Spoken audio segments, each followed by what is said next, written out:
3 سال کے اندر ہمارے ہندوستان میں نعوذ باللہ ثم نعوذ باللہ 3 لاکھ قرآن مجید کو جلا دیا گیا. کتنے؟ 3 لاکھ قرآن کو جلا دیا گیا تاکہ ہندوستان سے قرآن ختم ہو جائے. کئی فرعون ختم ہو چکے، مسلمان کچھ ختم نہیں کر سکے تو قرآن کو کہاں سے ختم کریں گے؟ قرآن کو جلانے سے ختم نہیں ہوگا. کیوں؟ قرآن سینوں میں اللہ محفوظ کر کے رکھا ہے، اس کی ذمہ داری اللہ لیا ہے، ذریعہ علماء کو، حفاظ کو، مدرسے کے طلبہ کے ذمہ دیا ہے. اور اس کے ساتھ 14,000 علماء اکرام کو پھانسی کے پھندوں پر لٹکا دیا گیا. کتنے؟ 14,000. ایک عالم کا بننا، ایک عالم کا بننا، ایک عالم کا ختم ہو جانا، ایک عالم کا ختم ہو جانا. اور اس وقت کا ایک عالم ایسا نکلتا تھا، پورے چپے نے، بلکہ اپنے پورے علاقے کا ایسا امام بنتا تھا کہ اس کی ایک جملے پر اپنے مقتدی اور اپنے ماننے والے سر کٹانے کے لیے کھڑے ہو جاتے تھے. ایسے علماء کرام جام شہادت نوش فرما چکے ہیں. ایک آدمی ہے تھامسن، جن کا نام بہت سنے ہوں گے. اس نے کہتا ہے دلی سے لے کر پشاور تک جنرل سیکرٹری کے دنوں میں کوئی درخت ایسا نہیں رہتا تھا جس کی ڈالی پر کوئی عالم کی لاش نہ لٹکتی ہو. اس نے کہتا ہے میں اپنے خیمے میں تھا، اچانک انسانوں کے جسم کے جلنے کی بدبو آئی. میں جا کر دیکھا تو انگریزوں نے ایک بہت بڑی آگ لگا کر 40 علماء کو برہنہ مکمل ننگا کر کے بغیر کپڑے کے ان کو کہا گیا اگر تم لوگ انگریز کا سپورٹ کریں گے تو ہمیں تمہارے کو جان بخش دیں گے، اگر سپورٹ نہیں کریں گے تو آپ کو اس میں زندہ ڈھکیل دیا جائے گا.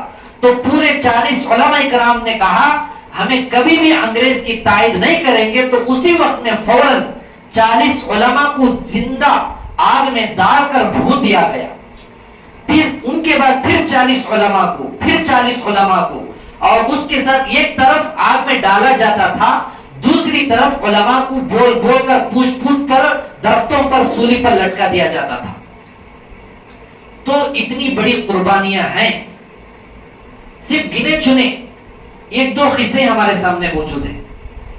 1-2 صفحے بھی مکمل میں آپ کے سامنے نہیں بولا، 1-1.5 صفحہ یا 2 صفحے کے قریب وضاحت آئی ہے بس.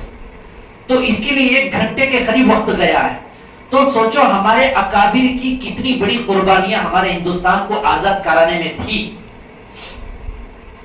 اب یہاں پر رک کر میں ان لوگوں سے کہتا ہوں، ان مسلمانوں سے، یہ قرآن مجید کی جو آیت ہے ان الذین قالوا ربنا اللہ ثم استقاموا تتنزل علیہم الملائکہ الا تخافوا ولا تحزنوا وابشروا، اور جو حدیث شریف جو پڑھی گئی، قیامت کے قریب ایک زمانہ ایسا آئے گا لوگوں پر کہ اپنے دین پر مضبوط رہنا، اپنے ہتھیلی میں انگارے کو پکڑنا، یہ 2 باتوں پر ان مسلمانوں کو یقین ایمان ہے تو آج سے اپنے دلوں کی صفائی کر لیں، کسی پر ہرگز ظلم نہ کریں، کسی کے بارے میں ہرگز تہمت کچھ بھی نہ لگائیں، اور کسی عالم دین کے خلاف کبھی بھی پروپیگنڈے نہ کریں.